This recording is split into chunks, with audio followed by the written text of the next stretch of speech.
Bapak Selamat Ibu malam sekalian, selamat datang di stand 4 ya. Sejauh mana bisa dipulihkan ya. Di stand ini kita akan melihat ya, kalau seseorang itu dalam hidupnya mengalami kerugian atau kerusakan ya, baik hartanya, keuangan atau kerusakan rumah tangganya ya. Pertama-tama yang harus diperhatikan adalah apakah kerusakan atau kerugian itu karena ujian atau karena dosa. Ya, kalau karena ujian ya, dan orang itu mengerti atau dia sadar ya, dan dia hidupnya tetap benar di dalam Tuhan, artinya dia tidak bersungut-sungut, tidak ngomel ya, tidak marah-marah dan sebagainya, menyalahkan orang lain dan sebagainya. Kalau dia menghadapi semua itu dengan baik ya, dia akan lulus ya. Contohnya di sini adalah Ayub. Ayub ini dalam hidupnya ya menghadapi suatu ujian yang berat ya. Sebenarnya Tuhan izinkan iblis untuk menguji Ayub ya, merusakkan kehidupan Ayub ya, dan kehidupan Ayub begitu banyak mengalami problem yang besar ya. Tetapi Ayub ini seorang yang benar di hadapan Tuhan ya. Dia menghadapi semua itu dengan hati yang penuh pengharapan kepada Tuhan ya. Dia sangat percaya kepada Tuhan bahwa Allah yang dia sembah itu baik ya, dan dia hadapi semuanya itu dengan satu pengharapan yang besar kepada Tuhan. 10 anaknya mati dalam satu hari ya, dan kemudian ternaknya hilang habis ya, tetapi Ayub tidak menyalahkan Tuhan ya.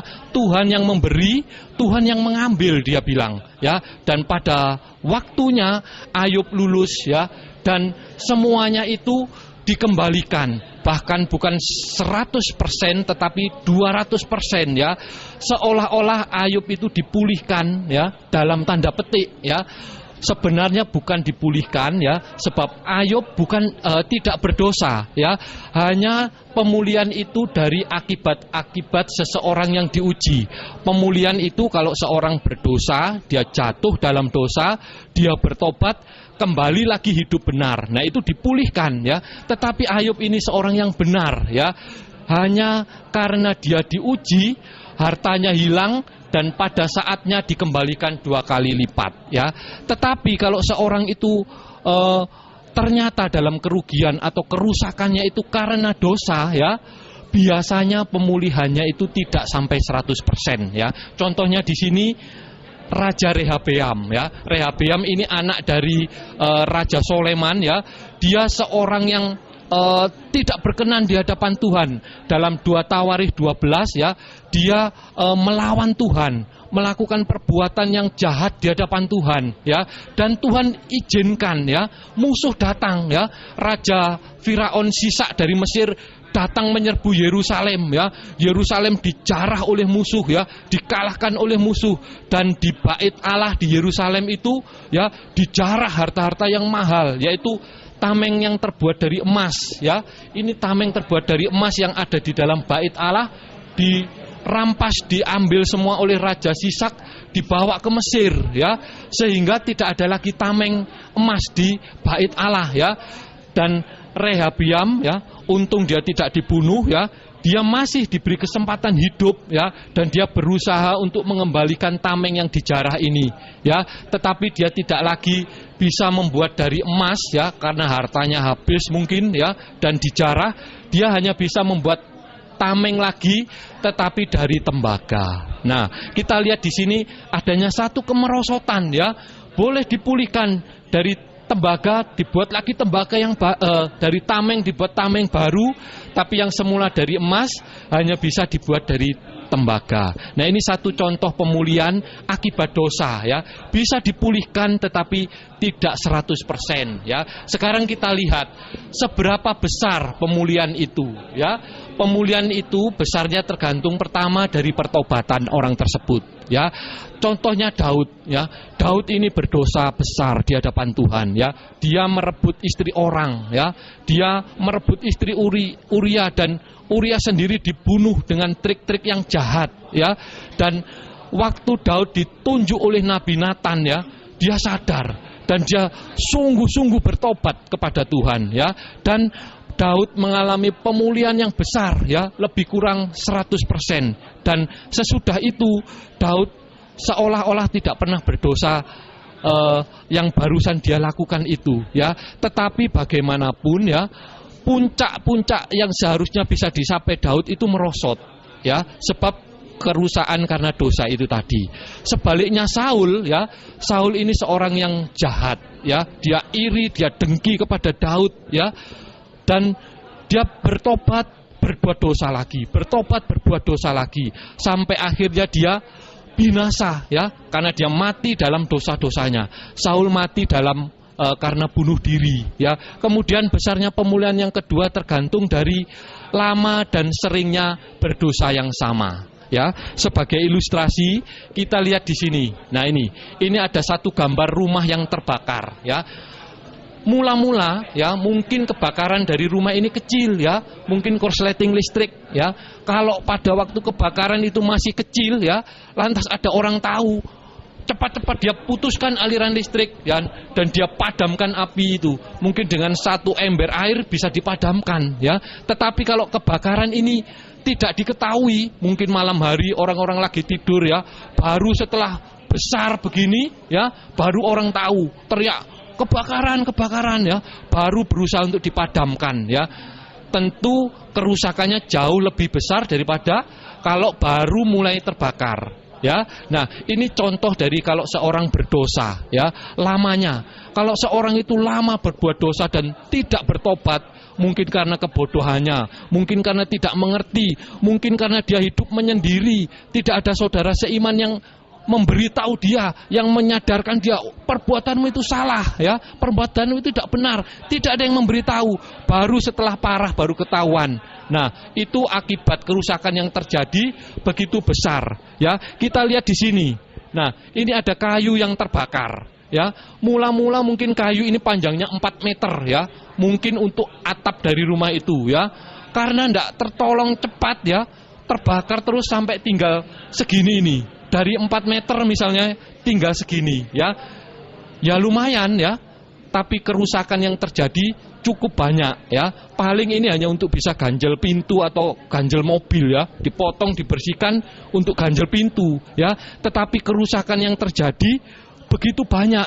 Apalagi kalau sampai terjadi menjadi arang gini. Tidak bisa dipakai apa-apa, ya. Paling untuk bakar sate, habis itu habis, ya, hilang dia, ya. Tidak bersisa apapun, ya.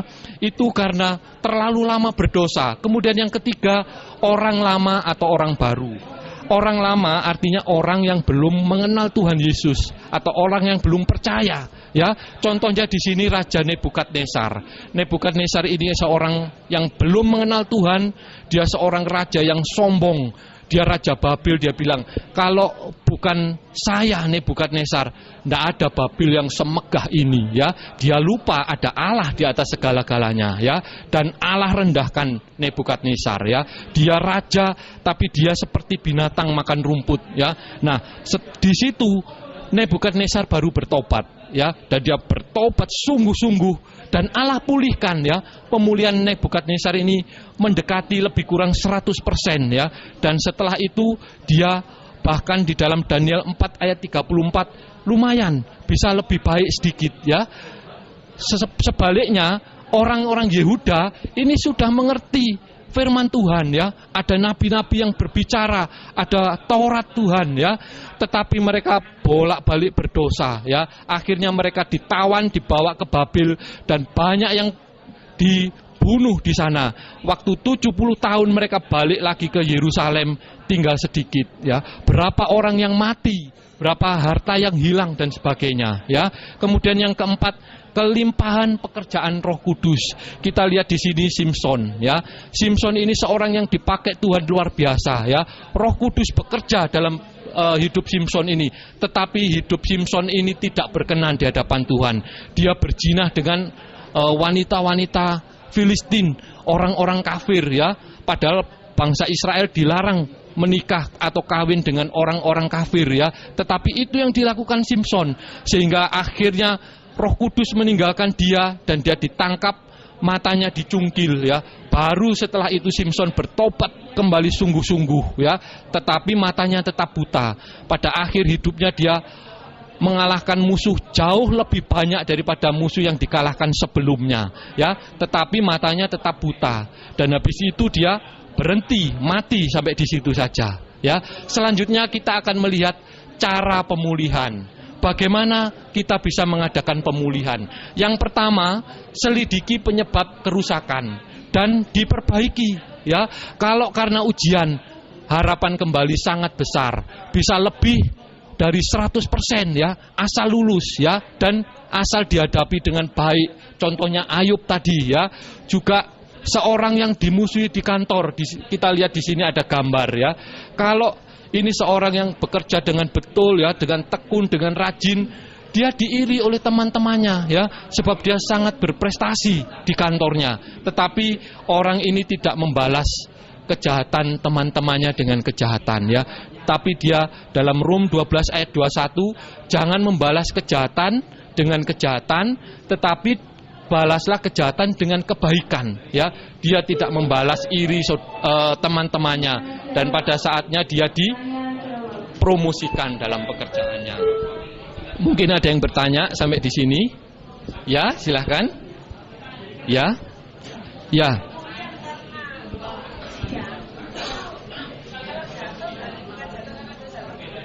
Ya, itu sebabnya ini diberi tanda petik ya. Sebenarnya pemulih di sini diberi tanda petik. Ya, betul, ini pertanyaan yang baik ya.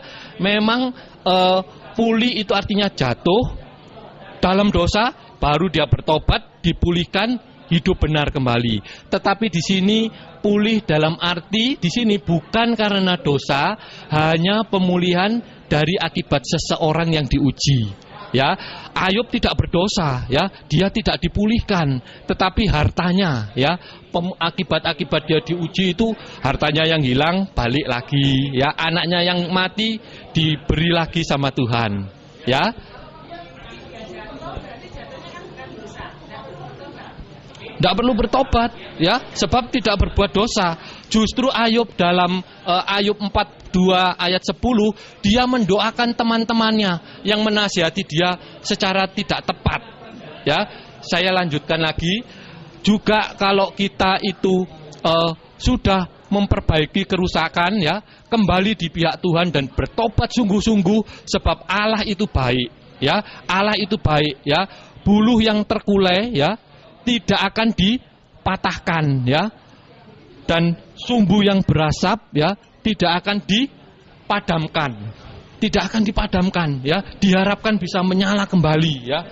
Buluh ini kalau bisa disepalak ya, diharapkan bisa tumbuh lagi ya. Sebagai kesimpulannya, bagaimanapun juga ya, kalau kita tumbuh dalam rohani itu lebih baik daripada harus dipulihkan ya. Kemudian kesukaran jadi kebaikan, berjalan dengan Tuhan paling indah, dan kita bisa tumbuh di dalam rencana-rencana Tuhan sampai seperti Kristus. Sekian, terima kasih. Gigi